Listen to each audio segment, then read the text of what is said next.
Hello, this is Stephen Ritchie, and this is Scrum Foundations, an introductory Scrum course. In this module, we'll introduce Scrum events and talk about sprint planning. This is module 2 of 4. So let's look at Scrum events from a high level.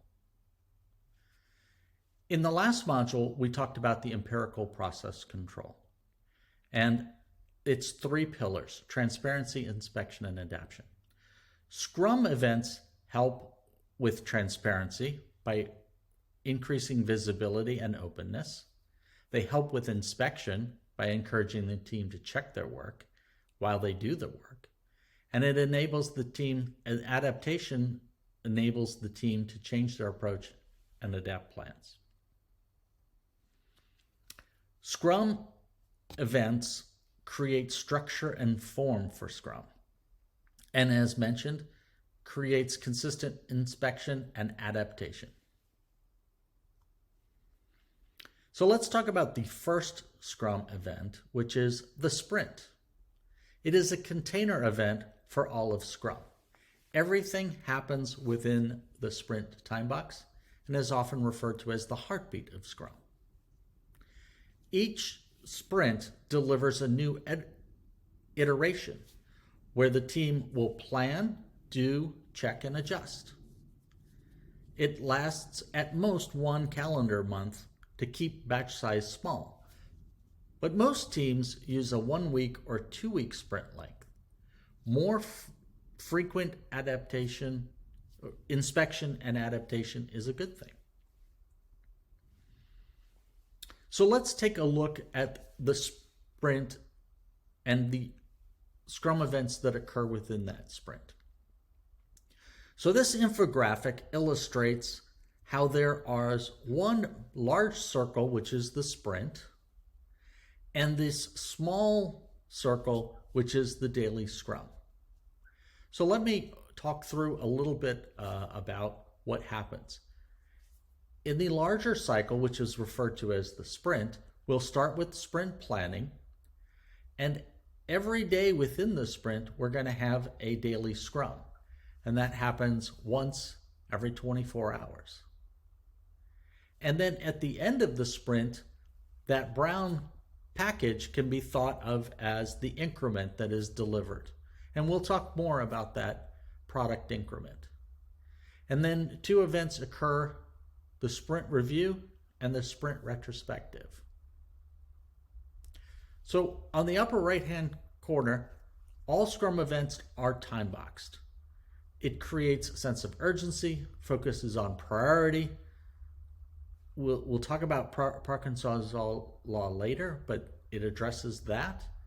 And it creates a idea that there is a maximum time, which is the time box. So the first event within the sprint is a sprint planning meeting. Here, the team is going to look at the product backlog and select the highest priority events, going to craft a sprint goal, and then going to create a sprint backlog. Once a day, the team will meet for a daily Scrum. Here, the team will inspect the sprint progress and the plan so far. It is an opportunity to raise blockers and impediments so that they can be addressed, and then the team will adapt as necessary. At the end of the sprint, there are 2 events. As I mentioned before, that brown box represented the delivery of a releasable product increment. That is the goal of a sprint, is to do that in every iteration. Here we're going to inspect that product increment and in the sprint review meeting, and we'll adapt the future plans and the product backlog. The sprint retrospective meeting is held after that, and the team inspects their work and makes adaptations for future sprints. It's important that we have a consistent sprint length. That is going to create a rhythm to how things work. It's also going to create a rhythm for the business. This is what is meant by the heartbeat of Scrum. Instead of adjusting the length of a sprint, what we want is the team to refine the backlog so that they can make good decisions about what can get done in that fixed time length. As I mentioned earlier, the maximum length is 1 calendar month, but most teams use a 1 week or a 2 week sprint length. Let's talk about what happens within a sprint and how work is addressed. So no new work is pushed into a sprint. What we want is the development team to pull work into the sprint. And a guiding principle of every sprint is to meet the sprint goal. Only when there is capacity available should the team start talking about pulling in more work. Sometimes during a sprint, teams talk or want to know about, can we change the sprint backlog? This has to be a clear collaboration between the development team and the product owner. They need to negotiate the sprint backlog.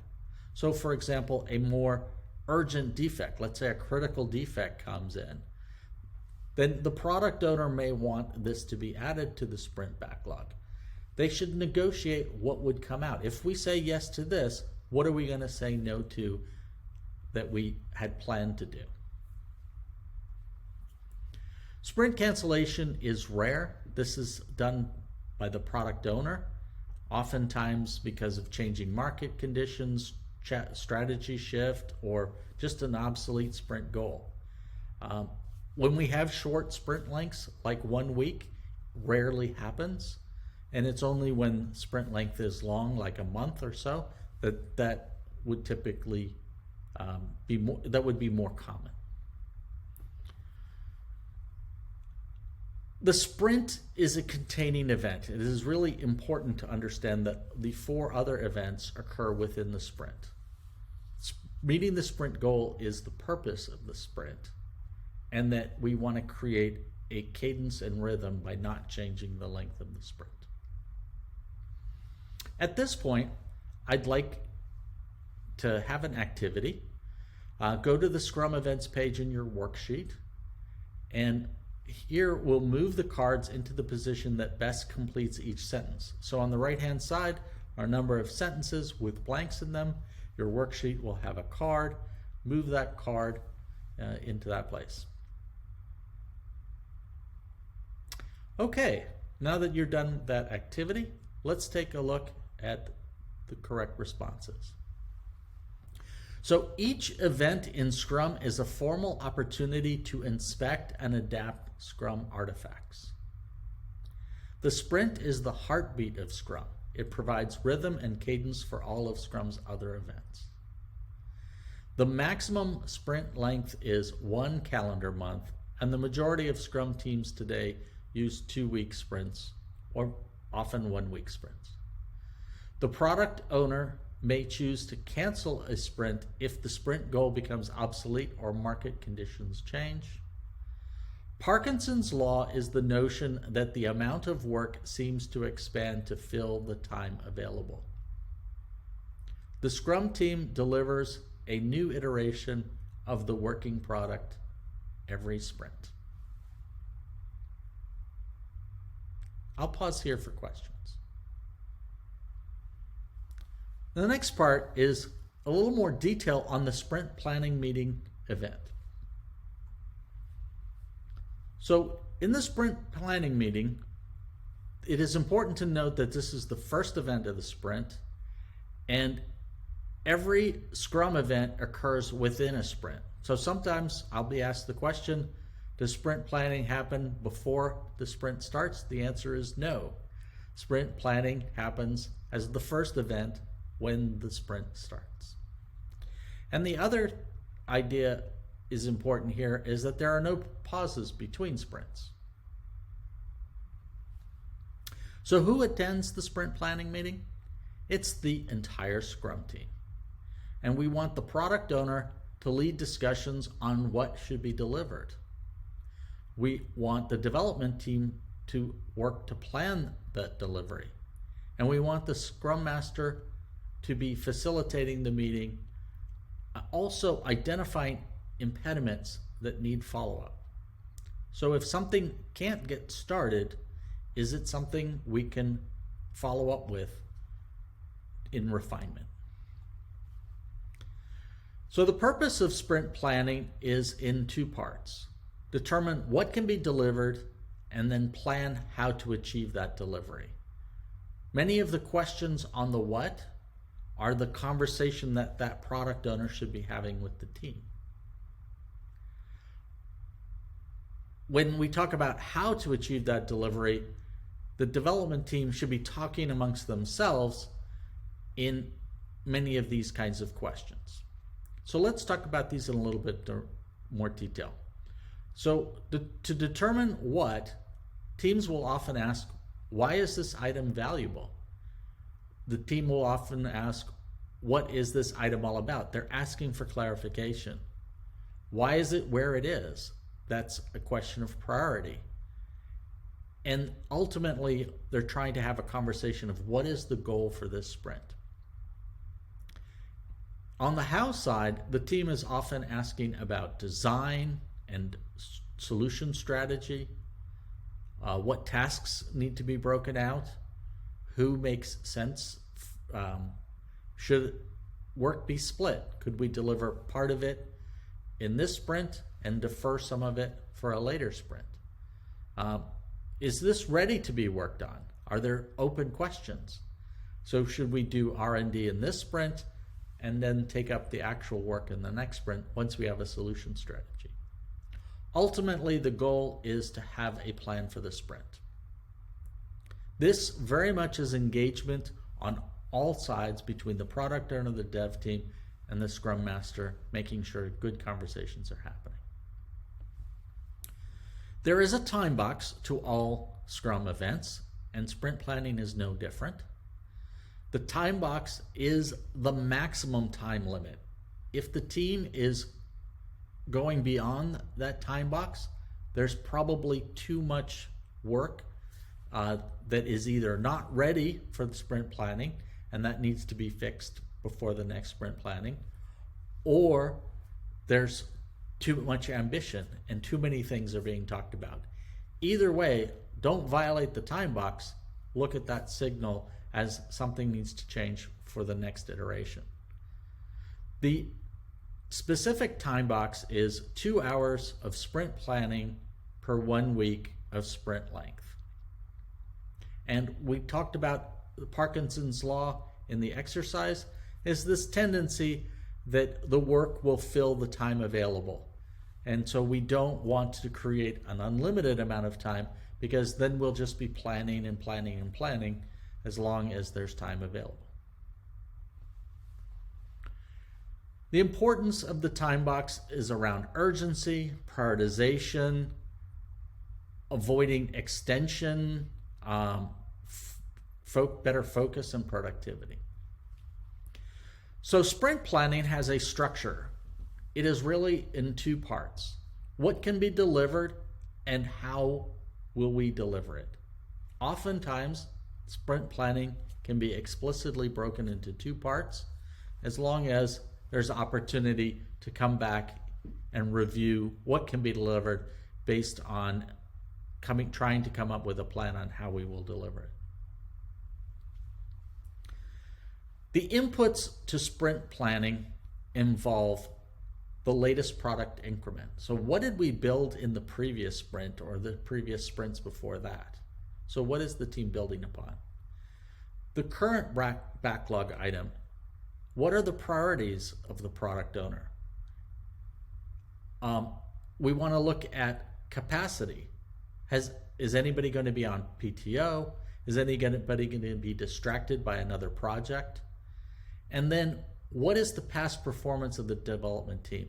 Let's talk about throughput and what is our record of throughput historically for this team bed. We want to utilize these inputs to inspect and adapt the product. So the product increment and the product backlog are going to help us inspect and adapt the product. And then the projected capacity and past performance are going to help guide how much can be taken on. So we want to collaborate on all of these inputs in order to figure out what can be achieved. The development team is going to select product backlog items that the product owner has deemed to be the highest priority items. Also, these product backlog items need to be ready to be worked on. If they're not ready, perhaps they need more refinement, there are more open questions, perhaps some research needs to be done in this sprint so that they'll be ready next sprint. The key here is that an ongoing refinement of the product backlog items is essential for a good sprint planning meeting. So the sprint goal is one of the things that the Scrum team is trying to come up with. This clarifies the purpose and the impact of the sprint. There are examples here. For example, experiment with engaged customers by delivering features data. These are the types of things we want sprint goals to communicate both to the team and the expectation of the product owner. The Scrum team is going to create a sprint backlog. This is going to be the understanding of how the development team plans to achieve the goal. There's often collaboration in how the work is broken down and how the system is designed. The goal, part of the importance of the sprint backlog is that each of the items in the sprint backlog should be achievable according to the definition of done, so that all of the sprint backlog items will be done within the sprint and a product increment can be delivered. We want to make sure that after the sprint goal is established and the sprint backlog is established, that the two of these things are in harmony and can be reconciled. That may involve revising the sprint goal. Maybe the original ambition was to get 15 defects delivered, but when we actually look at the sprint goal, it looks like it's more like 12 defects are going to be delivered. The collaboration between the development team and product. So fixing these defects from 15 of them to 12 of them is that collaboration and discussion. Maybe the 3 that the development team wants to take off the list aren't the right 3. Maybe there's a trade-off. These are conversations where questions are asked, things are clarified, and changes are made, ultimately revising the sprint backlog. So revising the sprint goal and revising the sprint backlog is done through negotiation and conversation. The output of the sprint planning meeting is a finalized sprint goal and a finalized sprint backlog. You can think of the goal as a shared understanding of what the team is going to deliver, and you can think of the sprint backlog as that the development team's plan to deliver it. So I have another activity here where we're going to look at sprint planning meeting. So go to the sprint planning page on your worksheet and move the cards into the area that best matches the words on the card. I'll pause here until you're done the activity. Okay, let's take a look at the answers. So the purpose of sprint planning is to one, determine what we can deliver in this sprint. 2, plan how we will achieve that delivery. In the upper right-hand corner, time box, it's a maximum of 2 hours for every 1 week of sprint. The approach is to meet in 2 parts. 1, the what, and 2, the how. So let's look at the lower left-hand corner here under inputs. The inputs to sprint planning are the product increment, what's been built so far, the product backlog, the priorities and the ready items, the capacity, and the past performance of the team, the throughput of the team. On the right-hand side are the outputs of the sprint planning meeting. We should have a clear sprint goal, that is a shared understanding of what the team is going to deliver, and a sprint backlog, which is a clear plan on how to deliver on that sprint goal. I'll pause for questions. Okay, the next module will go into the other Scrum events: daily Scrum, sprint review, sprint retrospective. And then the last module will cover the Scrum artifacts. Thank you.